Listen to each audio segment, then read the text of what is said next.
কয়েক বছর আগেও আমরা কম্পিউটারের সাথে স্ক্যানার অ্যাড করে আমাদের প্রয়োজনীয় ডকুমেন্টগুলো আমরা স্ক্যান করে কম্পিউটারে অ্যাড করতাম। আর এখন মোবাইলে যেই স্ক্যানার চলে আসছে অ্যাপ, এই অ্যাপের মাধ্যমে আমরা আমাদের গুরুত্বপূর্ণ ডকুমেন্টস স্ক্যান করে আমরা আমাদের মোবাইলে এবং কম্পিউটারে নিয়ে যে কোনো সোশ্যাল মিডিয়ায় ফেসবুক, টুইটার এবং জিমেলে আমরা শেয়ার করতে পারি। এমনই একটি অ্যাপস, তা হচ্ছে ক্লিন স্ক্যানার অ্যাপ। এই অ্যাপ দিয়ে আপনি কিভাবে প্রফেশনাল মানের ডকুমেন্ট স্ক্যান করতে পারেন, এর জন্য আজকের ভিডিওতে আমি ক্লিন স্ক্যানার অ্যাপের 20টি টিপস, যেই 20টি টিপস ফলো করলে আপনি প্রফেশনাল মানের ডকুমেন্ট স্ক্যান করতে পারবেন। এই 20টি টিপস আজকের এই ভিডিওতে আপনাদের সাথে শেয়ার করব। আশা করি মোবাইল স্ক্রিনে চলেন, একেবারে A to Z দেখিয়ে দেবো এই 20টি টিপসের মাধ্যমে। নম্বর 1, ডকুমেন্টের রেজুলেশন সিলেকশন করা। উপর থেকে সেটিংয়ে ক্লিক করলে আমরা এখানে দেখতে পাচ্ছি রেজুলেশন। আমরা এখান থেকে আমাদের ইচ্ছামতো রেজুলেশন সিলেক্ট করে দেব। নম্বর 2, ফ্ল্যাশ লাইট 1। আমরা এই যে উপরে দেখতে পাচ্ছেন, এখান থেকে ফ্ল্যাশ লাইট 1 অফ করে নেব। নম্বর 3, আমাদের মোবাইল দিয়ে যদি আমরা কোনো ডকুমেন্ট এর ছবি তোলার পরে সেটা গ্রে স্কেল অর্থাৎ কালো কালো কালারের গ্রে কালার থাকে, সেটাকে রিমুভ করার জন্য নিচে দুইটি আইকন থেকে বাম পাশে আইকনে ক্লিক করার পরে আমরা এখান থেকে আমরা যেই ইমেজটি আমরা মোবাইলের ক্যামেরাতে তুলেছি সেটাকে ওপেন করে দেব। দেখেন এটা কীরকম দেখা যায়, কালো কালার। এটা কোথাও সাবমিট করা যায় না, আমরা এখান থেকে এটাকে সিলেক্ট করে ওপেন করে এখানে ওকে ক্লিক করলে এটা গ্রে স্কেল রিমুভ হয়ে যাবে। নম্বর 3, ডকুমেন্ট ক্লিন। কোনো একটি ডকুমেন্টকে আমরা স্ক্যান করার পরে সেটা সাধারণত এরকম গ্রে স্কেল থাকে। আমরা সেটাকে ক্লিন করার জন্য কয়েকটি অপশন ব্যবহার করতে পারি। উপরে থেকে দেখতে পাচ্ছেন প্রথমে আছে অরিজিনাল। এটা এভাবে অরিজিনাল, দেখেন গ্রে কালার। এই গ্রে কালারটা রিমুভ করার জন্য আমরা এই যে ক্লিনে ক্লিক করলে এটি হচ্ছে 4 নম্বর ক্লিন হয়ে গেছে। দেখেন কত সুন্দর হয়েছে। এর আগে দেখতে পাচ্ছেন ডকুমেন্টস। আমরা ডকুমেন্টস হিসাবে সেভ করতে চাইলে এখানে এভাবে ডকুমেন্ট হিসাবে সেভ করতে পারবো।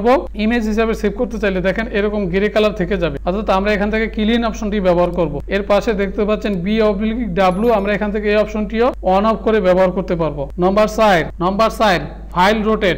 নম্বর 5, আমরা এই ডকুমেন্টটিকে রোটেট করতে চাইলে আমরা এখান থেকে রোটেট অপশনটি ব্যবহার করতে পারি। নম্বর 6, আমরা এই ফাইলটিকে শেয়ার করার জন্য নিচে শেয়ার অপশন থেকে শেয়ারে ক্লিক করে হোয়াটসঅ্যাপ এবং জিমেল এবং এখানে আরো যে অপশনগুলো আছে আপনারা এখানে শেয়ার করতে পারেন, যেই সোশ্যাল মিডিয়া আছে সেখানেও শেয়ার করতে পারেন। নম্বর 6, এই ফাইলটিকে আমরা প্রিন্ট করতে পারি। নিচে থেকে মোরে ক্লিক করলে আমরা এখানে দেখতে পাচ্ছি প্রিন্ট। এখান থেকে আমরা এই ফাইলটিকে A4 সাইজ বা লেটার্স কোন সাইজে প্রিন্ট দিতে চাই সেই সাইজটা এখানে সিলেক্ট করে আমরা এখান থেকে প্রিন্ট অ্যাপ সিলেক্ট করে আমরা এটিকে প্রিন্ট করতে পারি। নম্বর 8, এই ফাইলটিকে আমরা আমাদের মোবাইলের গ্যালারিতে সেভ করতে পারি। এই ফাইলটিকে আমরা আমাদের গ্যালারিতে যে এখান থেকে সেভ করতে পারি। এখানে ওকে ক্লিক করলে ফাইলটি সেভ হয়ে যাবে আমাদের গ্যালারিতে মোবাইলের। নম্বর 9, আমরা এই ফাইলের ভিতরে আরেকটি ইমেজ অ্যাড করতে পারি। নম্বর 9, এই ইমেজটির ভিতরে আমরা আরেকটি ইমেজ অ্যাড করতে পারি। এই যে এখানে দেখতে পাচ্ছেন ইমেজে ক্লিক করলে আমি এখান থেকে মোবাইলে তুলে অথবা গ্যালারি থেকে আমরা একটি ইমেজ অ্যাড করতে পারি। নম্বর 7, ক্রিয়েট সিগনেচার। নম্বর 10, ক্রিয়েট সিগনেচার। আমরা এখান থেকে এই যে সিগনেচার ক্রিয়েট করতে পারি। আমরা যদি এই সিগনেচারটাকে অ্যাড করতে চাই এই ডকুমেন্টের ভিতরে, এখন আমরা এটাকে যে কোনো অপশনে যে কোনো জায়গায় নিয়ে ছোট বড় করে সিগনেচার হিসাবে এটাকে অ্যাড করতে পারবো। নম্বর 11, স্ক্যান সিগনেচার। দেখতে পাচ্ছেন এখানে স্ক্যান সিগনেচার।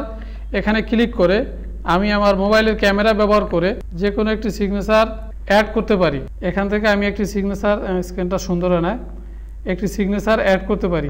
সিগনেচারটা আবার দেখাই। আমরা এখান থেকে স্ক্যান সিগনেচার, এটাকে এখন আমরা সিগনেচার হিসাবে এটাকে ব্যবহার করতে পারি। আমরা এই ফাইলটির ভিতরে টেক্সট অ্যাড করতে পারি। এখান থেকে আমরা কোনো একটি টেক্সট অ্যাড করতে পারি। এই টেক্সটটা আমরা যে কোনো জায়গায় ফাইলের অ্যাড করতে পারবো। নম্বর 13, এই ফাইলটাকে আমরা রিনেম করতে পারবো। এমন অবস্থা আমরা এই উপরে 3 ডট আইকনে ক্লিক করলে এখান থেকে ফাইলটাকে রিনেম করতে পারবো। 14, ফাইল সাইজ সিলেক্ট। আমরা এখান থেকে এই যে PDF সেটিংয়ে ক্লিক করলে আমরা এখান থেকে কোন সাইজে ফাইলটাকে সেভ করতে চাই, A4 সাইজ, লেটার সাইজ, আমরা এখানে ফাইল সাইজ সিলেক্ট করে দিতে পারবো।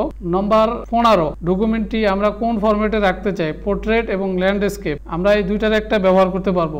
নতুন 17 নম্বর হচ্ছে নম্বর 17 নিউ ব্ল্যাঙ্ক পেজ ক্রিয়েট। আমরা এখান থেকে নতুন একটি পেজ ক্রিয়েট করতে পারবো। দেখেন আমরা এই ডকুমেন্টের একটি নোট রাখতে পারবো। এখানে যে কোনো একটি নোট যদি আমরা লিখি তাহলে নোটটা রেখে দিতে পারবো। নম্বর 19 তা হচ্ছে আমরা এই ফাইলটাকে এই অ্যাপটিকে গুগল ড্রাইভের সাথে অ্যাড করতে পারবো। উপরে দেখতে পাচ্ছেন 3টি আইকন, এখান থেকে ড্রাইভ আইকনে ক্লিক করলে আমরা আমাদের এখানে ড্রাইভের সাথে অ্যাড করে দিলে আমরা যত ফাইল স্ক্যান করি না কেন এটি আমাদের গুগল ড্রাইভের সাথে অ্যাড হয়ে যাবে। আমরা যাই স্ক্যান করি সেগুলো সাথে সাথে নেট পাওয়ার সাথে সাথে সেটা আপলোড করে নিবে। নম্বর 20 কিভাবে এই অ্যাপটিকে আমরা ইনস্টল করব। প্লে স্টোর থেকে আমরা টাইপ করব ক্লিন স্ক্যানার, তাহলে আমরা অ্যাপটি পেয়ে যাব।